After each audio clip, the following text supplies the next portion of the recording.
Добар ден, почитувани, ја следите најновата Телма амбуланта. Петочното издание го реализираме во соработка со клиничката болница Жан Митрев. Се почесто гледаме деца кои уште во основно училиште се жалат на болки во колената, замор при одење и трчање или имаат потешкоти да учествуваат во спортски активности.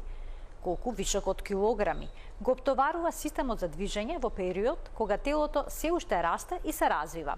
Каква е улогата на физиотерапијата во превенцијата и третманот на овие проблеми? Кои активности се најсоодветни и дали навремената интервенција може да спречи посериозни оштетувања на зглобовите во подоцнежниот живот? За сето ова денеска разговараме со Блаже Арсов, дипломиран физиотерапевт во клиничката болница Жан Митрев. Во текот на емисијата ќе можете да се вклучите со ваши прашања во програма, затоа останете на Телма.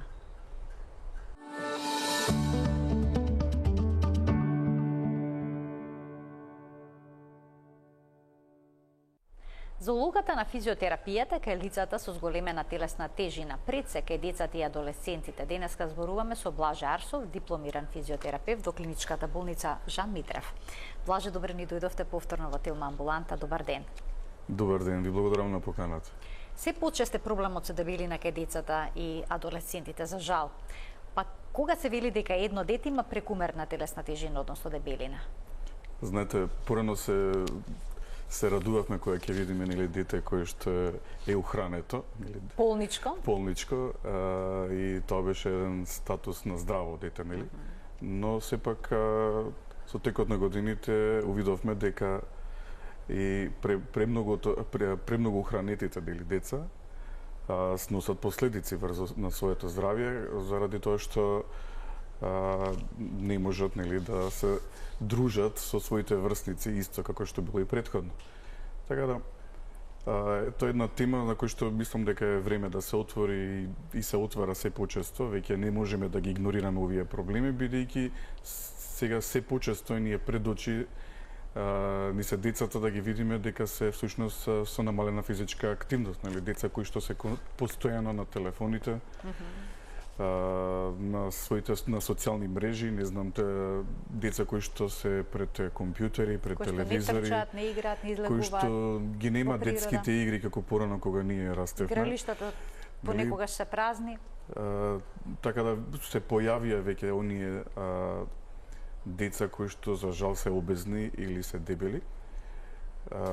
И заради тоа и решив оваа тема да ја отвориме и воедно да напоменам дека во рамките на Жан Митрев клиника функционира Центарот за менаџирање на обезност, кој што е единствениот кој што има акредитација од Европската асоциација за проучување на дебелина, со тоа што ќе можат родителите на овие деца и воедно да имаат и некаков патоказ, да не се справуваат сами, бидејќи најчесто лутаат, да бидам искрен, од оно што го слушам и од луѓе кои што ме контактираат и пациенти во болницата. Да, ќе посетат педијатар, ќе добијат насока за да не јадат грицки, примери, или шеќери, благи работи. Ќе отидат на нутриционист, ќе им дадат можеби мени, ќе добијат листинг, но на крај останува некој да ја спроведе физичката активност или да речеме да направи шема, индивидуален план за физиотерапија или физикална терапија со соодветна физичка активност по индивидуален план за самото дете. Бидејќи не е само да го пуштите детето да трча, така, што тоа дете кое што може би има 10 или 15 килограми дополнително на својата телесна тежина, од оние нормални очекувања за возраст, да речеме од 15 години, може да има болки, може да има одбивност од физичката активност, заради тоа што не се чувствува нелагодно да биде физички активен. Така. Така, значи улогата на физиотерапевтот е многу важна физиотерапевтот во процесот на третманот на дебелината. Во процесот на совладување на физичката активност која што е предвидена за него, со тоа што ќе му направи собствен индивидуален план врз основа на потребите или моменталната состојба. Не можеме ние децата одеднаш да ги пуштиме да играат фудбал ако имаат од 15 килограми екстра од она што е предвидено. Значи, мора да се направи соодветна проценка. Сега проценката Како се прави таа проценка? Вклучува мерење на првично телесна тежина, телесна висина и се прави body mass index или индекс на телесна тежина кој што треба да се пресмета, со тоа што за разлика од возрастните, кај децата по друг начин се толкува, децата кои што имаат над 85 перцентили од последната таблица во која што се пресметува. Така, таблица во која што се внесува во која што се внесуваат сите параметри, нека што се добиваат, да речеме, тежината, висината и нивниот body mass index, посебно е полот и посебно возраст, и врз основа на тоа добиваме криви, едни параметри со кои што се одлучува дали детето има прекомерна телесна тежина или станува збор за веќе за обезност. Над 85 до 95 е прекомерната тежина, над 95 се смета веќе за обезност кај децата. Две исти деца нема, да кажеме, нели дури да имаат истата тежина, но во зависност од полот и од висината може да бидат во различна група, така да затоа и се толкуваат по различен начин од возрастните. Проценката се исто така се прави, се мерат обем на абдомен, обем на екстремитетите и се прави првичен план за негова физичка активност. Од каде би можеле да почнеме. Доколку детето е, да кажеме, во некои си минимални граници на прекомерна тежина, можеме да зголемиме малку повеќе со физичката активност, да го оптовариме. Доколку е со поголема телесна тежина или веќе во групата на обезност и каде што веќе пројавува проблеми со мобилноста, со координација, со определени движења, нагли движења да ги спроведи, болка во зглобовите, избегнување да трча, нели? Тоа се првичните, да кажеме, знаци кои што родителите би можеле да ги забележат. Тогаш веќе би требало да се направи и индивидуален план за физичка активност. Колку често физиотерапевтите работат со деца и адолесценти кои што имаат зголемена телесна тежина и дали е лесно да се соработува со деца кои што се на таа возраст, кои што обично одбиваат да бидат активни дури на часовите по физичко образование? Да, за жал и тоа е го имам слушнато. Па треба да се на еден начин психолошки да се предрасположат децата. Значи, одењето на вежбањето не треба да биде казна, како што чоколадата не треба да биде и награда. Голем удел имаат тука и родителите, нели, во целата оваа приказна. Не треба да му се каже на детето дека сега ќе одиш на физиотерапевт заради тоа што не ме слушаш како треба да вежбаш или да излезеш на да играш со другарите. Всушност тоа е начинот на кој што ќе се третира детето. Ќе се направи соодветен план. Поголемиот дел од третманот, она кој што е исто така многу важно, го кажав пред малку, дека нели ќе добијат од педијатар или од ендокринолог терапија соодветна, ќе им се даде насоки за нутриција или за соодветни диети за исхрана и физичка активност. И таа физичка активност најчесто се оставаа децата да бидат и родителите сами. Пушти го да игра, не знам, со другарите надвор, пушти да нека вози точак или нешто слично, но детето не може да го спроведе тоа заради тоа што се има определени проблеми со кои што треба претходно да бидат разгледани и да бидат сериозно сватени. Заради тоа што доколку едно дете пројавува некаков тип на болка во колената, во зглобовите, не можеме ни да го натераме да игра со другарчињата, да скока надвор, да игра кошарка, например, или да игра, не знам, фудбал. Мора да му наредиме соодветна физичка активност.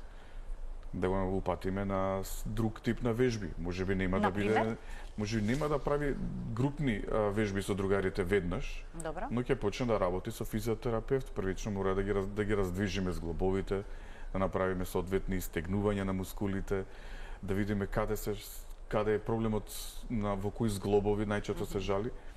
Ако се тоа колената, да најдеме соодветен начин на функционирање, може да биде тоа и половината, лумбалниот дел, бидејќи развиваат и дополнителна лордоза самите деца, заради тоа што имат и нели дополнително, ајде што се хранат неправилно, да кажеме, од целата приказна, имат и несоодветна физичка активност, тоа се немаат, нели се пред телефоните, отсуствува.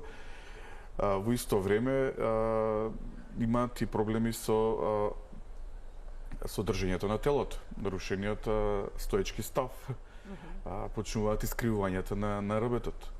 И сето тоа е можеби на почеток така незабележливо или родителите од немањето доволно време, сите живееме во овој свет, знаеме како е, не посетуваат доволно внимание или го пушта детето да има една физичка активност во текот на неделата, да некако спорт запишам, без да биде тоа соодветно за него.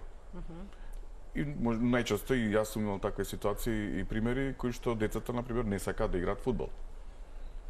Поради нарушената самодоверба, психолошкиот момент е многу битен. Ако детето не може да се справи со своите другари на терен во определена игра, тој ќе избегнува тоа обкружување, бидејќи сите други ќе бидат подобри од него. Мора да внимаваме на тоа. Така да затоа реков дека не е само соодветно да се пушти детето на терен и ајде те запишавме на кошарка, оди скокај таму.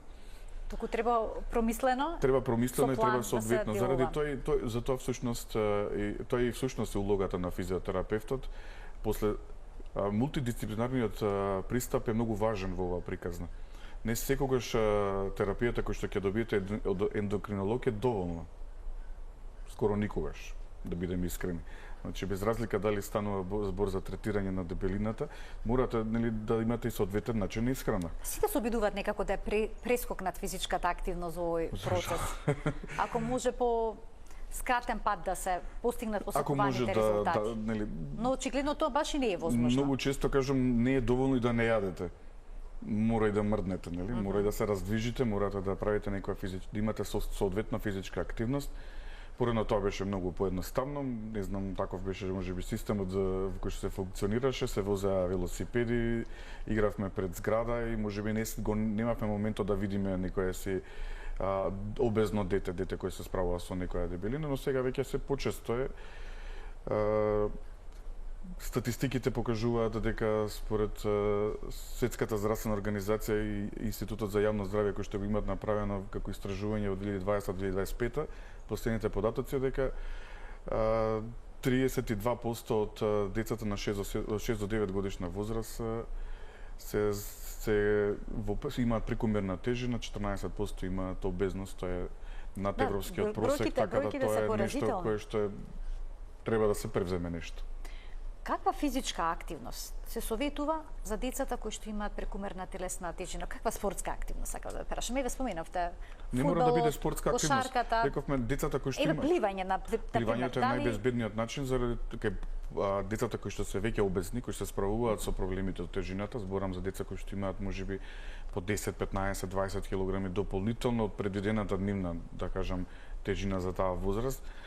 Тие треба да ги штедат зглобовите, ако може така да кажеме. Ние всушност како физиотерапевти треба да се погрижиме првично да ја зајакнеме мускулната сила, да направиме превенција од дополнителни повреди.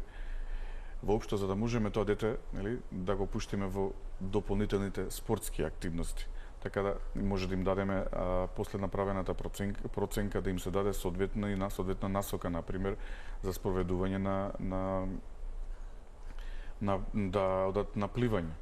Тоа не мора да значи дека тоа ќе биде со физиотерапевтот спроведено. Така мал е бројот на институции во Македонија кај што може физиотерапевтот да работи директно со децата. Но во базините може, например, се дава насока на родителот детето да го запише на пливање, бидејќи и со пливањето од 60 минути еден таков тренинг да се постигне се губат некаде околу 300 до 400 калории. Така да тоа не е нешто кое што е лесна физичка активност, тоа е напротив, тоа е доста тешка физичка активност, но полесно се справува детето во таква средина заради тоа што водата ја намалува неговата сопствена телесна тежина, нели лебдиме во водата или ја неутрализира, да кажеме, и зглобовите не го чувствуваат истиот притисок, истата тежина како што кога би биле, да речеме, на копно, значи ако играат, да речеме, на тврда површина. Така да многу важни елементи треба да се има во предвид кога ќе се направи програмата за вежбање за детето. Рековме, ајде што е една од спортските активности, но претходно треба детето да направи вежби, буквално треба да се научи на еден сет на вежби за да ги раздвижи зглобовите, како што кажав, да направи стегнување, и тоа е нешто кој што тој би требало да живее во наредниот, да речеме, период, неколку месеци или година, за додека се справи, за да зголеми својата физичка кондиција. Од кога тоа ќе почне да влегува во неговиот нов животен стил, како нова активност, тогаш можеме да дополниме и со други физички активности, каде што ќе вклучиме, да кажеме, и пливање. Децата кои што немаат проблем со тежината, да кажеме, за одржување на сопствената нормална тежина, имаат потреба дневно некаде 60 минути физичка активност со умерено темпо. Кај децата кои што имаат прекомерна телесна тежина или кои што се со обезност, веќе тие треба да имаат зголемена физичка активност, со умерен интензитет, значи зголемена збориме за минутажа, некаде од 60 до 90 минути, или каде што ќе бидат вклучени различни типови на игри, можеби пливање дополнително, прошетки, пешачење, брзо одење, нешто кое што ќе зголеми мобилноста и физичката кондиција на самото дете. Не мора се да биде кажано на детето од аспект дека сега ова ќе го направиме за да ослабнеш. Туку одиме да се прошетаме просто. Така. Едноставно. Со тоа што ние сме личниот пример во суштина. Мораме ние да дадеме насока на детето како треба да функционира. Така, некогаш треба да видиме модел, не некогаш, туку секогаш. Модел, позитивен. Позитивен, да, апсолутно. Во секој аспект. Ке ги вклучиме гледачите, почитувани од тој момент емисијата е контактна, можете да поставите прашање кој што се однесува на денешната тема. Ние продолжуваме понатаму, споменавте дека е многу важно движењето. Што е со оние деца кои што одбиваат да се движат или да вежбаат? Како родителите да ги мотивираат? Може ли физиотерапевтот да учествува во целиот тој процес? Апсолутно. Се среќавате ли со тие мотивирани деца? Родителите се свесни за состојбата и ја препознаваат состојбата и побарале помош од физиотерапевт, се наоѓа начин како тоа да се спроведе. Секако за различните возрасти имаме различен пристап, не можеме да бидеме исти за сите, нели? Децата кои што се, не знам, од 6 до 9 или, не знам, возраст од 10 до 15 години, се има нормално различен пристап со кој што ќе се опфатат и со кој што би се по различен начин би се пристапило за третман.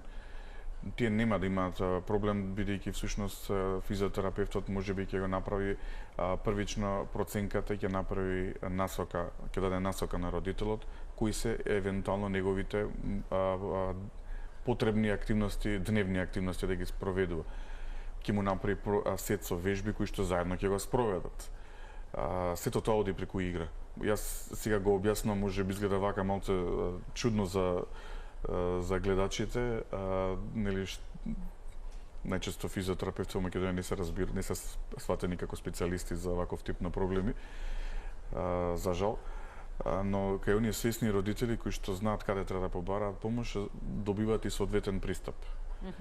Децата одбиваат ако е нешто, како да кажам, премногу строго. Да, дисциплината е многу важен фактор кај воспроведувањето во третманот на обезноста. Тоа е многу важна работа, но во секој случај треба да се најде начин како да се пристапи до детето, да се најде начин како тоа преку игра да зголеми својата физичка активност и да не биде свесно за цела ова приказна.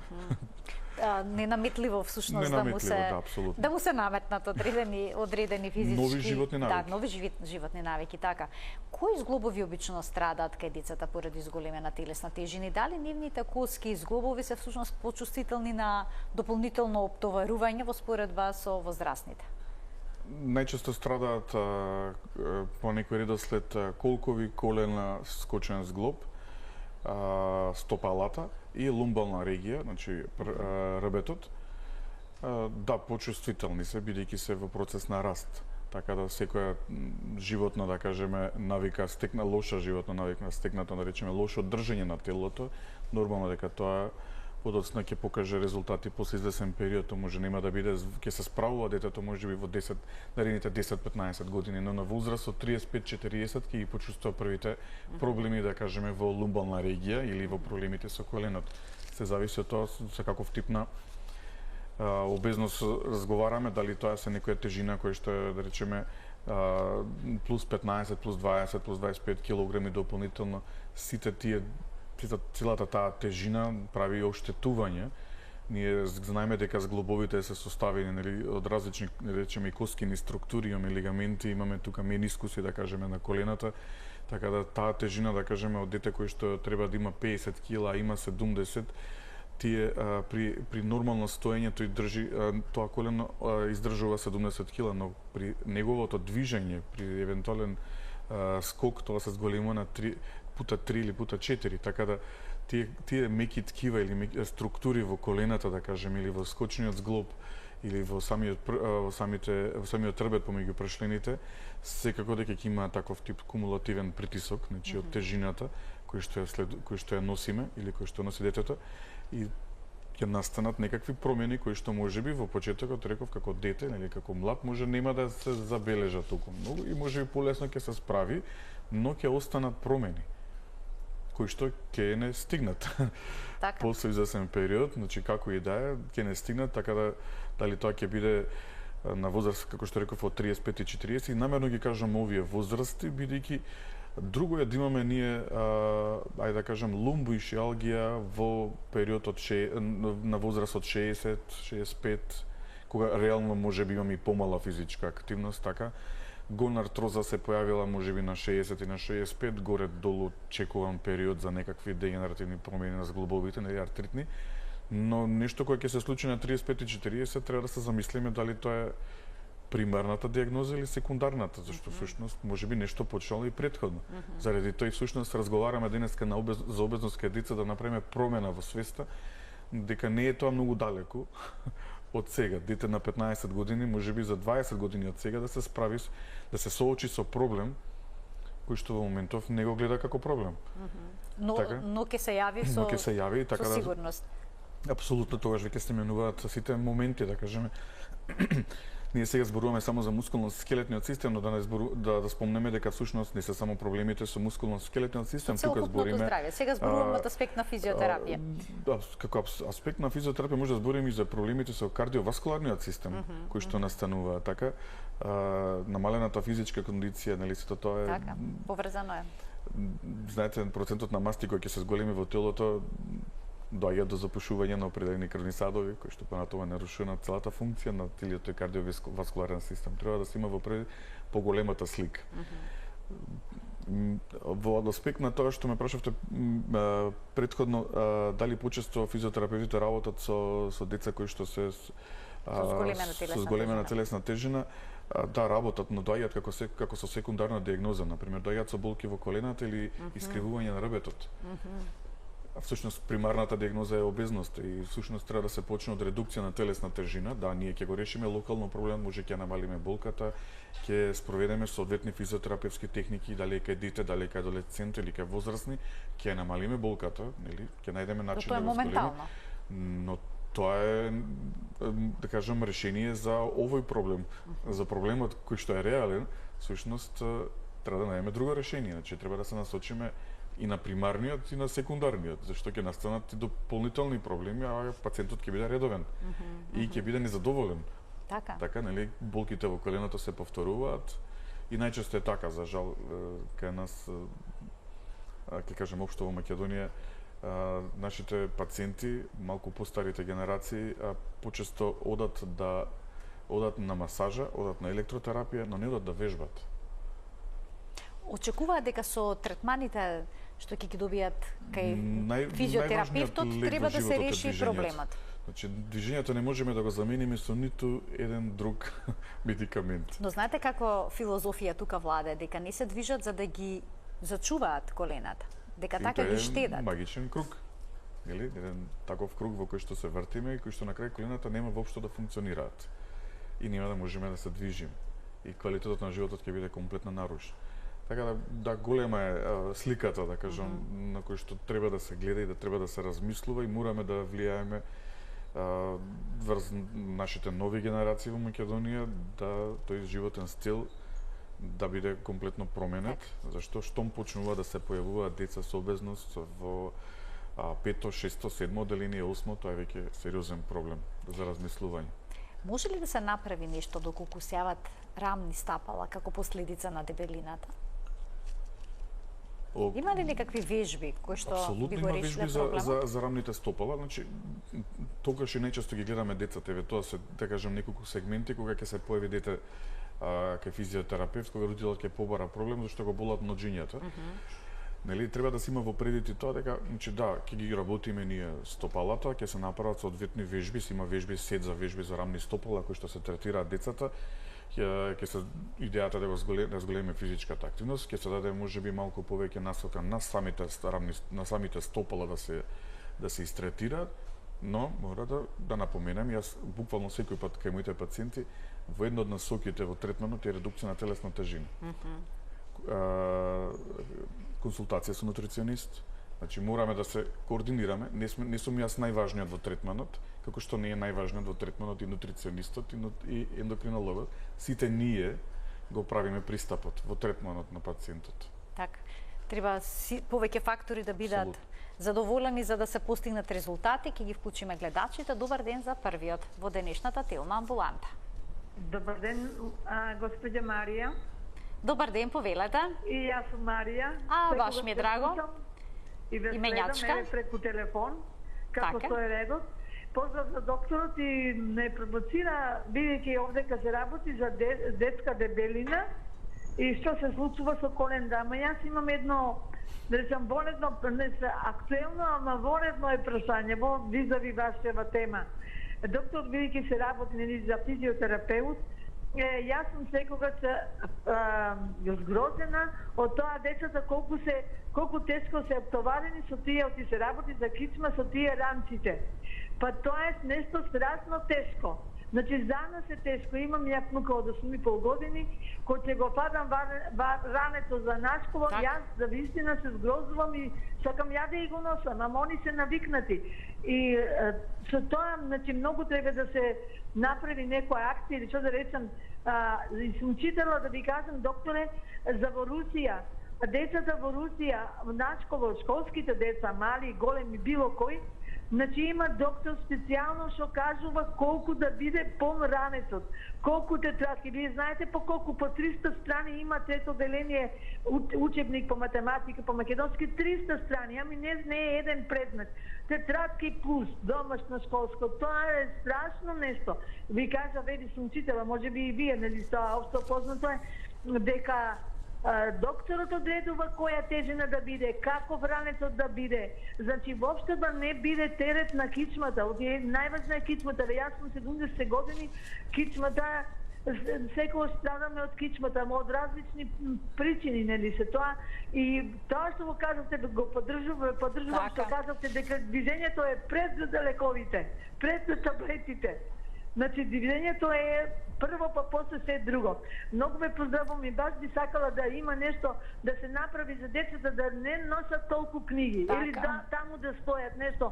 Неверојатно страшно е. Може да проверите ваше или туѓо дете. Ви благодарам многу за вклучувањето во денешната Телма амбуланта. Ова е навистина сериозен проблем. Одлично прашање. Бидејќи јас имам училишни деца кои што носат апсолутно тешки ранци.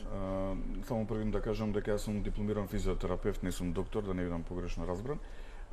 Инаку комплетно се согласувам со гледачката, да. Имаме таков проблем во Македонија и треба тоа да наистина се најде едно добро решение. Не знам, треба да размислат можеби малку повеќе структури тука на професионалци и од образовниот кадар. Да, но порано, кога што јас се сеќавам, јас сум 81 генерација, кога јас сум бил на возраст на 5 оделение 6, знам дека во училиштето каде што јас учев имаше и медицинска сестра, имаше здравствен работник буквално. Така да по некаков начин нешто се контролираше и се увидуваше. Ја не се сеќам дека мојот ранец бил наистина толку тежок. Не памтам да сум носел толку многу книги. Не знам како функциониравме баш тогаш, дали можеби децата, дали ги остававме можеби книгите во училиште или не знам, или книгите беа помали, не се сеќам баш точно, не се сеќам дека ми било тешко да го носам ранецот. И јас имам 3 деца и знам дека ги гледам ранците дома како изгледаат и колку се тешки и знам дека детето како се движи за да буквално да тргне од дома или треба да се има во предвид тоа, наистина голем број од искривувањата на рбетот се дел причина и дел и тешкиот ранец. Треба да се промени малку системот. Физиотерапевтите може да бидат дел од тие структури во училиштата, да направат ваков тип на проценки во кои што ќе ги увидат не само обезните деца, туку и проблемите кои што ќе се соочат тие деца, да увидат искривување на рбетот. Има работа. Само треба да се работи буквално, да кажем, и некој треба тоа да го увиде и да го, за да направиме здрава нација, мораме да влијаме на секакви, на сите нивоа. Децата ни се најважни. Кога станува збор за тешките ранци, мала дигресија од денешната тема, дали е подобро да се носат на грб или пак да се влечат за рачка? Да, може би подобро да се влечат за рачка со тркалца. Со тоние тркалца како куферче, нели, да се носи. Да. И тука има некој искривување. Да, ама секако полесно ќе се справи отколку да биде тоа на грб. Да, треба да се внима, да бидам искрен. Треба да се купат раници кои што се ортопедски, си имаат соодветни перничиња кои што нема да влијаат, да речеме, директно на самиот трбет, на коскените структури позади, да бидат малку помеки, да издржуваат, да не влечат надоле, да кажем, има соодветна тврда подлога доздоле. Има различни аспекти кои што може да помогнат, но 8 килограми се 8 килограми на крај, треба некој да ги однесе. Така. Треба да се справиме со тоа. Да, тука може да ги поикаме, да речеме, и другите образовните институции да најдат начин малку. Да најдат решение. Да не вклучат на здравствените работници, да можеме да помогнеме во интерес на децата. Уште еден гледач ке вклучиме. Добар ден. Добар ден. Повелете. По емисија? Да, во програма сте повелете. За вашата емисија. Благодарам. Ние како баби па ги чуваме повеќе случињата. Така. Дали е добро цело време децата повеќе да ги движиме надвор, во природа, после училиште да трчкаат, затоа што многу малци имат активности во училиштата, нели? Како едно пола сат колку имат пауза и толку. Така, дали е пожелно секој ден после училиште да ги изнесете надвор, да си потрчкаат во природа? Повеќе да обрнеме внимание на равни табани. Може да ни препорача докторот сега што ме тука, некоја повеќе вежба. Тоа најчесто децата се свеќаваат со тој проблем. Мислам, така, најмногу со равни табани. Ви благодарам за вклучувањето. Програма само уште еднаш да нагласам дека денешниот гостин е дипломиран физиотерапевт. Повелете. Можам да ги поканам да дојдат кај нас во болницата, да им направиме консултација и да видиме зашто стана збор со проблемот. Кога станава збор за рамните стопала, да, и за да можеме да покажеме вежби, сепак вежбите можеме да ги покажеме во сала, нели? Кај нас тука не би можел да покажам сега вежби во моментов. Инаку да, од аспект на прашањето на господјата, имајќи предвид дека очигледно дека во училиштата не се посветува доволно внимание на физичката активност. Не се спроведуваат активности надвор во дворот. Од различни причини, не знам, би било добро фамилијата да учествува во приказната зголемување на физичка активност. Значи, една од основните може да биде прошетката, дали може тоа ќе биде игра во парк, во двор, но е добро сите да учествуваме, зборам од аспект е убаво што каже, нели бабите ги чуваат внучињата, тоа е во корист на бабата, дел од активностите заедно да ги проминат, да прошетаат. Значи, дали тоа ќе биде пешачење од 60 минути. Многу е важно да има некоја динамика и да знаеме дека нешто сме го спроведеле соодветно. Да имаме физичка активност, ако нешто работиме, ние сакаме параметри малце здравствените работници. Пешачењето да не биде 5 минути или 10 минути. 60 минути, 5 до 6 километри, може да кажам да потоша 300 калории. Така да можеме добро да направиме, иако тоа е секој ден. Зборам за дете кој што не се справа, кој што нема, да речеме, прекомерна телесна тежина или необезност, туку е просто за одржување на сопствената нормална тежина и на физичката кондиција. Значи, дајте си тајминг, да кажам, малку време да учествува тука, некои си бројки 5 до 6 километра движење заедно. Така да секако во секој случај среќа што, да кажам, сега имаат можност децата со баби да со дедовци да се дружат, па тоа би било корисно, корисно и за двете старосни групи, да кажам, за да може да се спроведе тоа, бидејќи искрен да бидам како личен пример и кога ќе се вратам од работа, јас немам доволно време или енергија за да спроведам една таква прошетка, да кажем. Мене ми треба време за одмор. Но децата си имаат повеќе енергија и добро е некој што ќе биде мотиваторот или некој кој што ќе може да ја спроведе, да речем, таа активност.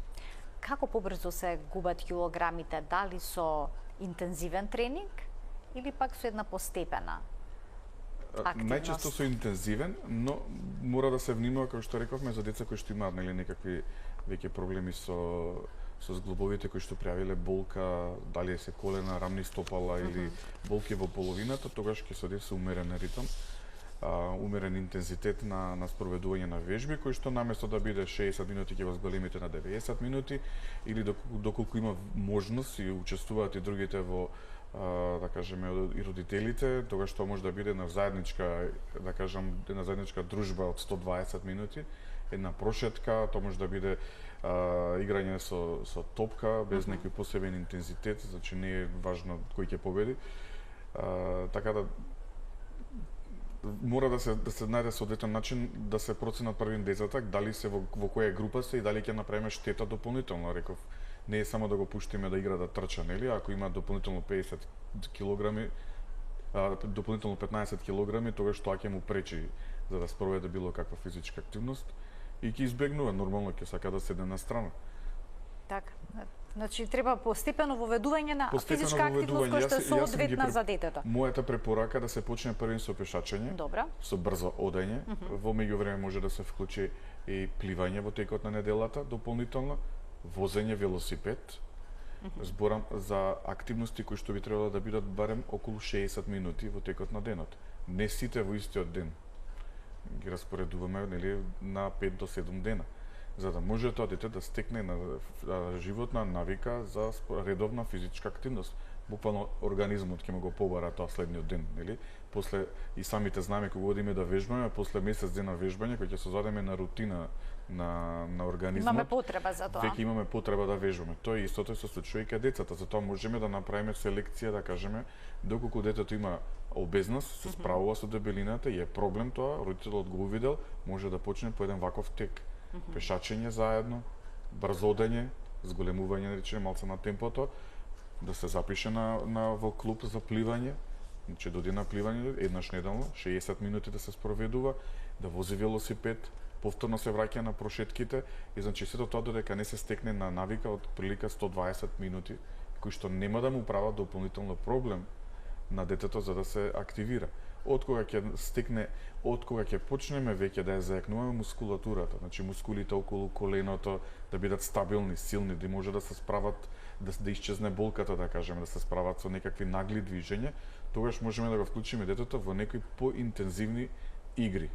Дали тоа ќе биде, како што рековме, фудбал, кошарка, не знам, планинарење или нешто слично, но тогаш веќе знаеме дека тој ќе се справи, бидејќи неговата мускулатура веќе е зајакната и нема да се соочува со проблем на терен.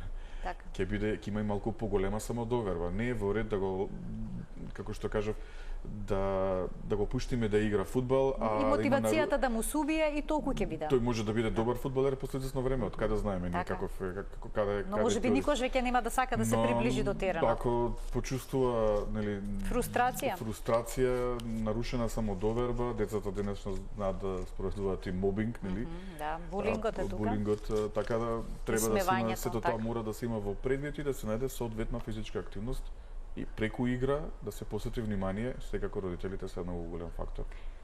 Дали навремената интервенција може да спречи трајни оштетувања на зглобовите и на репетот? Да, може да се спречи, доколку навремено се увидат. Значи, ако дете што дошло до наречеме на вака, пример, 15-16 годишно дете и има дополнително 20 килограми од негова предвидена тежина, да кажем. Ако треба да има 55, пример, тежина, има 75 килограми, секако дека ќе има оштетување на раскавици, на тетиви, на легаменти, на менискуси, ќе има некаков притисок, бидејќи сепак не е едноставно со таа тежина да скокате, да рипате, да ги имате следневни активности, нели, како дете, бидејќи дете како дете сака да игра, нели. Можеби ќе се соочи понатаму, но секако колку порано се преземат мерки, барем нема да биде толку многу големи оштетувањето, да кажам. Штом се стигнало да веќе да имаме 20 кила дополнително, нели, од предвиденото, веќе сме задоцнили, ако може така да кажам. Сега треба да реагираме, да намалиме тежината, да зајакнеме мускулатура, па после тоа да видиме во животот со кои проблеми ќе се справиме и дали ги воопшто ќе ги имаме. Сепак се зависи, знаете, ние може да имаме генетски предиспозиции да бидеме обезни. Тоа е факт, но не значи дека ќе се случат. Се зависи од тоа како ние ќе се однесуваме во животот спрема сопственото тело, кои животни навики ги спроведеме. Секако, значи, нездрава исхрана, газирани пијалоци, пушење цигари, седентарен начин на живот, не можеме да очекуваме дека ќе бидеме подобри за 15 години без да мрднеме. Така. И без да побараме помош од лица кои што си ја знаат работата. Сметате дека родителите сериозно ја сваќаат детската дебелина, бидејќи се уште постои убедувањето ќе порасне, ќе се извиши? и ќе ги загуби килограмите на таков начин. Да, кога децата растат, може да останат на истата тежина, да кажеме, но растат, нели? Океј, тоа е веќе друга приказна.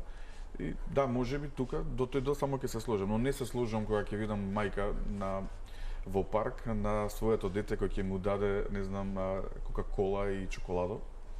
Не се сложам, поготово кога ќе видам 3-годишно дете уште со шишенце за цицање да се стави кока-кола. Тоа се гледа. Низ Македонија, низ Скопје се гледаат такви работи. Мислам, јас сум ги видел, сакам да кажам, значи Така, газирани пијалоци. Апсолутно газирани пијалоци со премногу шеќери на дете од 3-годишна возраст, не може да очекуваме дека тој сега ќе стекне добри животни навики. Така? Ние веќе сме го насочили. Затоа реков на почетокот, не може да биде чоколадото награда, а физичката активност казна. Треба да обратно. Така, обратно треба биде. Не сакам да кажам дека не треба да јадеме благо, нели јаглен хидрат или сепак деца, да кажеме. Но треба да најдеме начин како и тие да излезат од нив, зашто натоложувањето на јаглен хидратите, тоест на непотребните јаглен хидрати кои што нема да ги потрошиме, ќе станат масти, нели? После треба да се справиме со тој процент на масти во телото.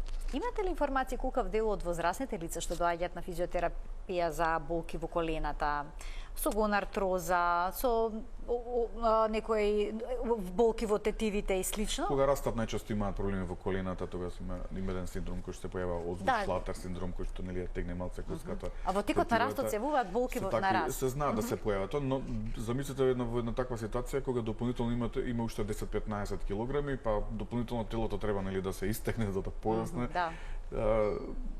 Треба да се има во предвид тоа дека. А што со оние возрастни лица во години кои што доаѓаат за некакви проблеми со колената и на физиотерапија? Имате ли информација дали во младоста се соочиле со обезност, со проблеми со тежината? Ако се искрени, ако ја кажат информацијата за време на земањето анамнеза, знаете, секој почеток е кај здравствените работници ние земаме анамнеза, кога ќе дојде пациент кај нас, правиме на консултација, една проценка врз основа на оно за кој што е дојден, да кажеме ако се болки во колена, болки во вратот и половината или нешто слично кој што е. Моментално нашите протоколи налагаат ние да ги земеме податоците како телесна тежина и телесна висина и веднаш имаме информација за body mass index во моментот на пациентот кога е присутен или во амбуланта, но доколку пациентот каже на пример дека е на 19 годишна возраст или 20, каже дека изгубил во последните 2 години 3 изгубил 10 килограми, дека ослабнал, дека почнаа да му се појавуваат некои проблеми, да можеш да ги поврзаш. Така некоја корелација се направи. Да. Кажуваат, сега зависи кој како, нели? Сепак тоа се таа возраста кога не се признава. А дали со губењето на телесната тежина на прекумерните килограми веднаш ќе се намали болката во зглобовите или во ребетот? Зборувам сега кај младите лица. Ќе имаме веднаш подобрување, кај нив и најлесно е всушност да дојдеме до подобрување, до аспект на намалување на болката. Реков, ако не ги ставиме во група кај што мора да трчат, да скокат, ако ги заштедиме колената со соодветна активност. И не можеме да очекуваме дека децата за еден месец дека ќе ослабнат 10 кг или 15, од она што е, да бидеме реални. Со соодветната физичка активност, кога детето ќе го воведеме во приказната со повеќе активности, максимумот кој што може да го постигне да изгуби за еден месец е од 1 килограм до 2.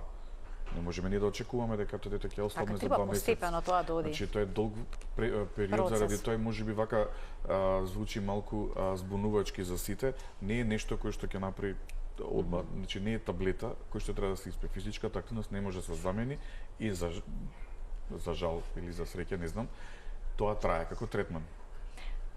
Тоа трае како третман и тоа е нешто со кој што пациентот седи дома. Ја многу често им кажам на пациентите,